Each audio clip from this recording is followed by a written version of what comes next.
இதில் என்னன்னு பாரு, இது என்னன்னு பாரு. அப்படி ஓடி வரும்போது, அருவி வேகமாக வரும்போது பெரும் சிறு பாறைகளை உருட்டி கொண்டு ஓடி வருது. அதுல ஒன்னோடு ஒண்ணு உரசி நொறுங்குது. சிறு சிறு துகள்களாக நொறுங்கி ஆற்றின் மேலே மணலாக படியுது. ஆற்றுக்கு மணல் என்பது, ஆற்று மேலே படிக்கிற மணல் என்பது மனித உடலுக்கு தோல் போன்றது. இந்த மணல் அரை அங்குலம் இவ்வளவு படிந்து அரை அங்குலம் உருவாவதற்கு 100 ஆண்டுகள் ஆகும் என்று ஆய்வு செய்து. அரை அங்குலத்துக்கு. இப்ப பாரு, இந்த மணலின் சிறப்பு என்ன? உலகத்தின் தலை சிறந்த நீர் வடிகட்டி மணல். உலகின் தலை சிறந்த நீர் தேக்கி மணல் தான். இப்ப கோடை காலத்துல கூட அது என்ன, ஆத்துல போய் பார்த்தீங்கன்னா கொஞ்சோண்டு அப்படி தோண்டினா தண்ணி வந்துடும். என்ன தேக்கி வச்சுக்கிறான்.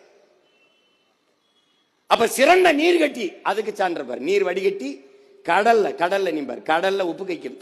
தண்ணி எடுத்து குடிச்சின்னா உப்பு கரிக்கும். கடல்ல இந்த தண்ணி எடுத்து குடிக்க முடியுமா? உப்பு கரிக்கும். ஆனால் 1/2 அடி 2 அடி அப்படி தள்ளி போயிட்டு 2 அடி தள்ளி போயிட்டு இப்படி தோண்டின்னு வச்சுக்க, தண்ணி வரும். எடுத்து குடி, உப்பு கரிக்காது. காரணம் என்ன? அவன் வடிகட்டிடுறான்.